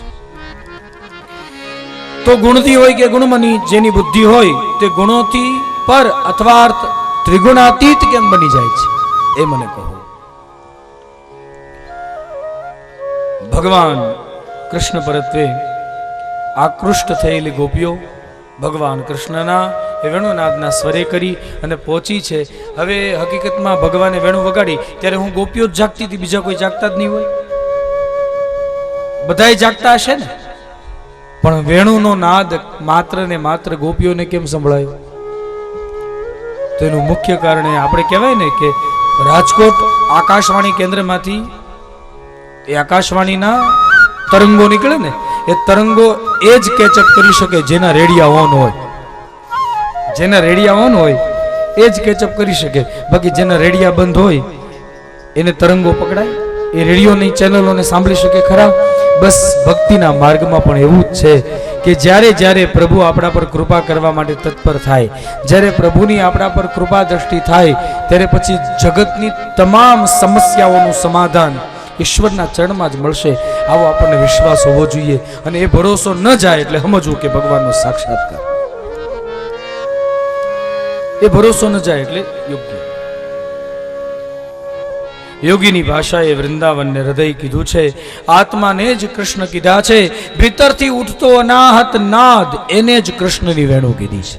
પછી એ અનાહત નાદ ખાલી વેણુના રૂપમાં જ ન હોય, એ અનાહત નાદ કોઈ પણ રૂપમાં હોઈ શકે. જે તમને મેળાની વચ્ચે તે એકલા રાખે, એકાંતમાં રાખી શકે, આ છે ભગવાનની વેણુનો અનાહત નાદ. ભગવાને સૌનું આવાહન કર્યું, સૌના આવાહને કરી જીવ શિવમાં ભળવા માટે, એક થવા માટે પ્રભુ કૃષ્ણની વેણુને સાંભળી અને કૃષ્ણના ચરણમાં દોડીને આવ્યો છે. જ્યારે જીવ ભગવાનના ચરણમાં દોડીને જાય ત્યારે સમજવું કે જીવનું હવે કલ્યાણ થશે. ભગવાનની વેણુને સાંભળીને ગોપીઓ દોડતી પ્રભુના શરણમાં આવી છે. ગોપીઓને દોડતી આવેલી જોઈ. હવે ગોપીઓની સંખ્યા કઈ ઓછી નહોતી, લખ્યું છે કરોડો ગોપીઓ આવી છે, કરોડોની સંખ્યા. કોઈ વેદ રૂપા હતી, વેદો ગોપીઓ બની બનીને આવવા માંડ્યા. કોઈ શાસ્ત્ર રૂપે હતી, શાસ્ત્રો ગોપીઓ બની બનીને આવવા માંડ્યા. કોઈ શ્રુતિ સ્મૃતિ દેવ રૂપા, દેવતાઓ ગોપી બની બનીને આવ્યા છે. ઇન્દ્ર, ચંદ્ર, વરુણ, કુબેર, શિવ, આ બધા દેવતાઓ ગોપી બની બનીને આવ્યા છે કૃષ્ણની રાસલીલામાં ભળવા માટે. કારણ રાસ એ આનંદ છે. આપણે નવરાત્રીમાં ગરબા તો રમીએ, પણ ગરબો શું એ આપણને ખબર નથી. ખબર છે કોઈને? આ તો નોરતામાં ડીજે વાળા વગાડ્યા કરે, ધનિક ધનાક, અને આપણે નાચા કરીએ. બીજે કાંઈ આપણને ખબર નથી પડતી. હકીકતમાં આપણા એક સંતે એવો અર્થ કર્યો કે ગ ર બો, ગ એટલે ગજા વગરનું, ર એટલે રજવાડું, એને બોળી દેવું, એનું નામ ગરબો. આપણે ગમે તે હોઈએ, પણ જ્યારે આનંદ કરતા હોઈએ, જ્યારે ક્રીડા કરતા હોઈએ, જ્યારે રમતા હોઈએ, ત્યારે આપણને એ યાદ ન રહેવું જોઈએ કે હું તો પ્રોફેસર છું, હું તો વકીલ છું, હું થોડો રમી શકું. આપણને ત્યારે યાદ ન હોવું જોઈએ કે હું સારો સર્જન છું. આપણને ત્યારે યાદ ન રહેવું જોઈએ. અને આપણે જ્યારે આપણી એ સ્મૃતિ એ ગરબો રમતી વખતે ભૂલી જાય એટલે ભગવાન આપણને એની ગોદમાં સ્વીકારી લે. આપણે આપણી જાતને ભૂલી શકતા નથી, ત્યાં ઉપાધિ છે. આપણે આપણી જાતને ભૂલી જાઓ. જે સમયે તમને આનંદ પ્રાપ્ત કરવો હોય તમારી જાતને ભૂલી જાઓ, કેમ કે તમે તમારી મર્યાદામાં રહી અને એ આનંદને પ્રાપ્ત નહીં કરી શકો.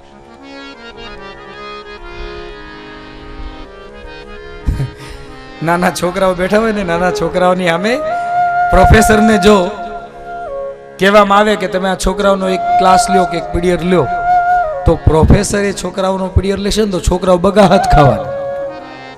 કેમ કે એને મોટા છોકરાઓને જ્ઞાન આપ્યું છે. એની સમજાવવાની શૈલી, એની કહેવાની રજૂઆત એ નાના છોકરાને નહીં સમજાય. પણ પ્રાઇમરીનો શિક્ષક હશે ને, એ પ્રાઇમરીના શિક્ષકને જો એમ કહેવામાં આવે કે તમે કોલેજના શિક્ષક છોકરાઓને ભણાવો, તો પ્રાઇમરીનો શિક્ષક પાછો કોલેજના છોકરાઓને ભણાવી શકશે. કેમ કે એને બાળપણથી પાયો મજબૂત કર્યો છે. અને બાળપણથી જે પાયો મજબૂત થાય એ મોટા થઈને મકાન પછી હચમચી ન જાય, એ મકાન સ્થિર રહે, અડગ રહે. એમ પાયો મજબૂત કરી લ્યો, પછી ગમે એવડી મોટી ઇમારત ન બને, વાંધો નહીં આવે. ભગવાનની ભક્તિના ઉંડાણમાં એટલા પ્રવેશી જવાનું, એક સમય તો એવો આવી જવો જોઈએ કે આ દેહનો ભાવ એ ભૂલાઈ જવો જોઈએ, દેહની ભાન પણ ભૂલાઈ જવી. અને દેહ ભાન ભૂલ્યા વગર ભગવાનને ક્યારેય પામી શકાતો નથી. ભગવાનને પામવું હોય ને તો આ દેહના ભાવને એકવાર ભૂલી જ જવો. અને દેહના ભાવને ભૂલ્યા એટલે પ્રભુમાં ભળી શકશો. અને ભગવાને બધી ગોપીઓને આવતી જોઈને, બધી ગોપીઓને આવતા જોઈને પછી ભગવાને ગોપીઓનું સ્વાગત કર્યું છે. સ્વાગતમ વો મહાભાગા પ્રિય કિમ કરવાણી વહ વ્રજસ્યા નામયમ કચ્ચિત બ્રૂતાગમન કારણમ. ભગવાને બધી ગોપીઓને બોલાવી કે આવો આવો. શાને આવ્યા? હવે એક વસ્તુ વિચારો, આપણને કોઈ કીધું હોય કે આવતીકાલે બપોરે 12 વાગ્યે તમારે સપરિવાર મારા ઘરે ભોજન લેવા આવવાનું છે, પછી આપણે ત્યાં એના ઘરે 11:15 જઈને પોગી જઈએ બીજે દિવસે, અને એ એમ કે આવો આવો લ્યો. શું કામ આવવાનું થયું? તો કેવું થાય? તારા ઘરે રાંધતો નહીં, મારા ઘરે જમતો નહીં, આ કઈ રીત છે? ગોપીઓને પણ જ્યારે ભગવાને સ્વાગત તો કર્યું, સ્વાગત કરીને કીધું કે આવો આવો તમારું સ્વાગત, હવે બોલો શાને આવ્યા? ગોપીઓને ગમ્યું નહીં. ગોપીઓને જરાક એક આંચકો લાગ્યો. પણ હકીકતમાં ભગવાન આ પરીક્ષા કરે છે ગોપીઓની. કેમ કે ઘણી વાર થતું હોય એવું છે, આપણે ક્યારેક આવેગમાં આવી અને આવેશમાં આવીને વિવેકને ભૂલી જાય એટલે ત્યાગ કરી લઈ, પરાણનો ત્યાગ. ઘણા નથી હોતા. કથા કીર્તન ને બધું, સંકીર્તન ને બધું થયું હોય ને પછી જાહેરમાં આજે બધા ઘણા બધા કથાકારોએ એવી ફોર્માલિટી ઊભી કરી છે. ઘણા બધા કથાકારો એવી ફોર્માલિટી ઊભી કરી છે, કથા શરૂ હોય એટલે પછી કોઈને વ્યસન મુકાવે, એટલે નામ લઈ લઈને કે ચાલો ઊભા થાવ, અહીંયા વહી આવો, વ્યસન મૂકો. એટલે બધાની સામે આવી રીતે રજૂઆત કરે એટલે પેલો બિચારો જાય ક્યાં? એટલે આવવું પડે, આવીને ઊભો રહે અને બધાની સામે નીચે જોઈ જાય અને વ્યસન મૂકી દે. પણ એ વ્યસન છે ને એને હાથે કરીને નથી મૂક્યું, હા, પરાણે મૂક્યું છે, સમાજની બીકે. અને હું ખબર એ છાનો મનો ખાય છે. આપણે એના એક વખત લાઇટિંગમાં આવ્યો કે આ નથી વ્યસન કરતો, પણ હંતાઈને ખાતો હોય ને, કેમ કે પરાણે મૂક્યું છે. પરાણે મૂકેલું ગમે ત્યારે પકડી શકાય. કોઈ પણ વસ્તુને પરાણે ન મૂકશો, એ વસ્તુ પર તમને માર્જિનલ યુટિલિટી તમારી ઘટી જાય એટલે આપોઆપ વસ્તુ તમારાથી નીકળી જશે. તમારે કોઈ પણ વસ્તુને છોડવાની જરૂર નથી. બસ જે વસ્તુ તમે છોડવા માંગો છો એના પ્રત્યે આકર્ષિત થઈ જાઓ. એક દિવસ તો એવો આવશે કે વસ્તુ પર તમને અભાવ આવી જશે.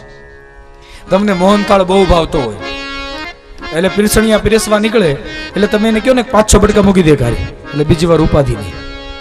5-6 બટકા મૂકીને જાય, પછી 2 બટકા ખાઈએ એટલે ત્રીજું બટકું લઈએ ને ત્યાં જરાક એમ થાય કે હવે આ 2 પડ્યા રે એવું લાગે છે. કેમ કે તમારી માર્જિનલ યુટિલિટી પહેલા હતી. તમે 2 બટકા ખાધા એટલે તમારા કોઠે એ મોહનથાળ પડ્યો એટલે તમારી માર્જિનલ યુટિલિટી ઘટી ગઈ. એટલે પછી 2 બટકા છે ને પાડોશમાં કહીશું તે લીધો ને મોહનથાળ તારે ખાવો જ, એટલે પેલો કે હાર લે આ સરસ લે એમ કહીને આપણે દઈ દઈશું. આપણી માર્જિનાલિટી કોઈ પણ વસ્તુ પરાણે નથી મૂકવાની. હા, પરાણે મૂકશો ને તો એ ક્યારેક પકડાશે, પછી મૂકો ને તો એવી મૂકો કે મૂળમાંથી જવી જોઈએ વસ્તુ. અને કોઈને કહીને કોઈ વસ્તુ ક્યારેય મૂકશો નહીં. યાદ રાખજો, ભગવાન બહુ દયાળુ છે. તમારે જે વસ્તુનો ત્યાગ કરવો છે તમારે કોઈને કહેવાની જરૂર નથી, કારણ કે આ જગત કેવા જેવું નથી યાર. યાદ રાખજો, આ જગત કેવા જેવું નથી.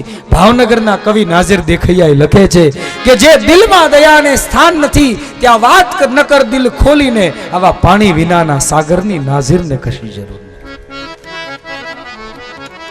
જો કેવું હોય તો તમારું સુખ બીજાને કહી દેજો, કેમ કે સુખ એ બીજાને કહેશો ને એટલે કદાચ એ ઈર્ષાથી બળશે.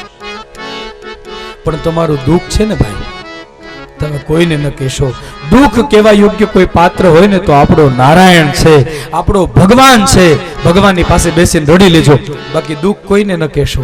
કેમ કે તમારા દુઃખના એ પ્રભાવે કરી અને તમારા દુઃખને જે બીજાની સામે જઈ અને એવું વગોવશે, તમને એવા વગોવશે કે તમને એમ થઈ જશે કે આના કરતા તો મારું મૃત્યુ આવી જાય છે. કોઈ પણ વસ્તુ પરાણે ન છૂટવી જોઈએ. ભગવાને ગોપીઓનું સ્વાગત તો કર્યું પણ ત્યાગે કરી દીધો. શું કામ? ભગવાન જોવા માંગે છે કે આ પરાણે બધું મૂકીને આવ્યા કે સહજતાથી. એટલા માટે ભગવાને કીધું કે આવ્યા એમ પાછા જતા રહ્યો. તમારા પતિને મૂકી આવ્યા, તમારા પિતાઓને મૂકી આવ્યા, બાંધવોને, સુતો દીકરાઓને, તમારા ઘરને બધું મૂકીને આવ્યા છો, જાઓ તમે પાછી જતી રહો. ભગવાને બોલાવ્યા અને પછી ભગવાને ત્યાગ કર્યો. અને પછી ભગવાને એક સરસ વાત શ્રીમદ ભાગવતના પંચાધ્યાયના પ્રકરણમાં એક વાત બહુ સરસ કીધી છે. પતે સ્ત્રીભેર નહાતવ્યો લોકેપ્સુ ભીરપાતકી.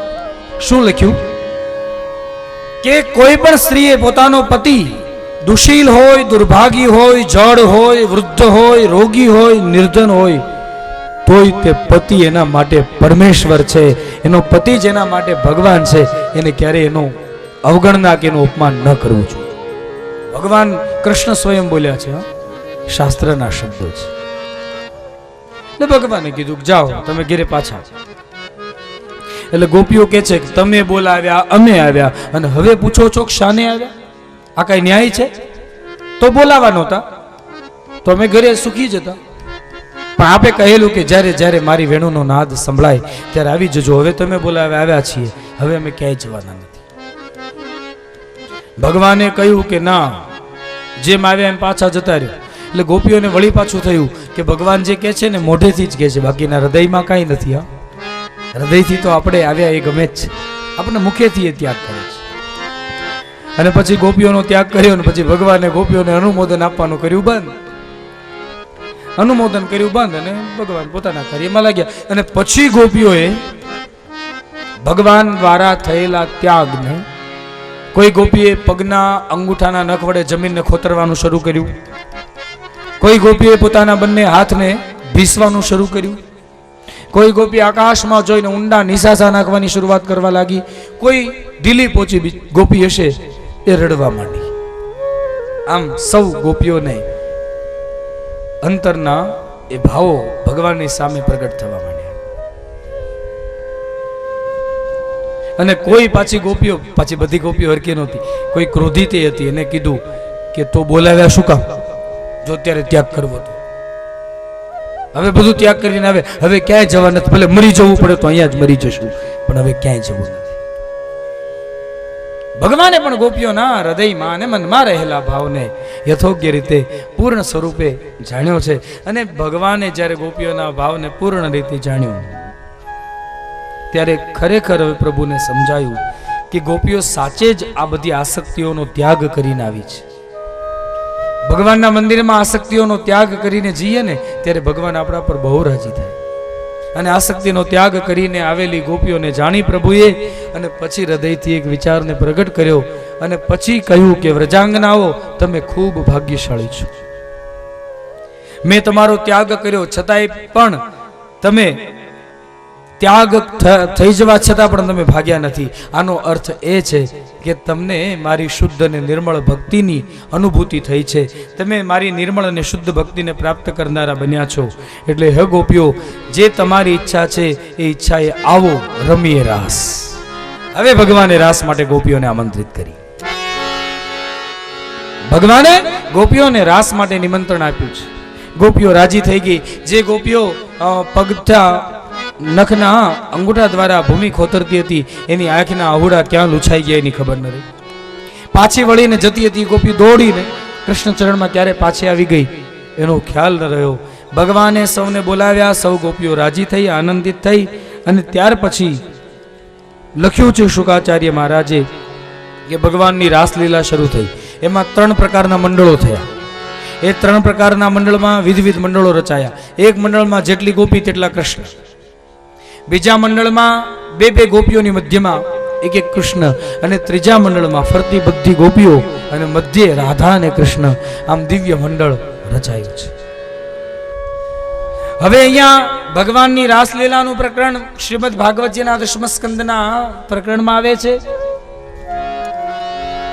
એટલે જો રમવું હોય તો રમજો, મંડળ કરજો. જેને રમવું એ ઊભા થઈ અને સરખા મંડળો કરીને રમજો. ન રમવું એ દેવતાની જેમ વિમાનમાં બેસીને ફૂલ ઉડાડ્યા કરવા હોય તો એ બેસી રહેજો. કોઈને ફરજિયાત ઊભું થવું એ જરૂરી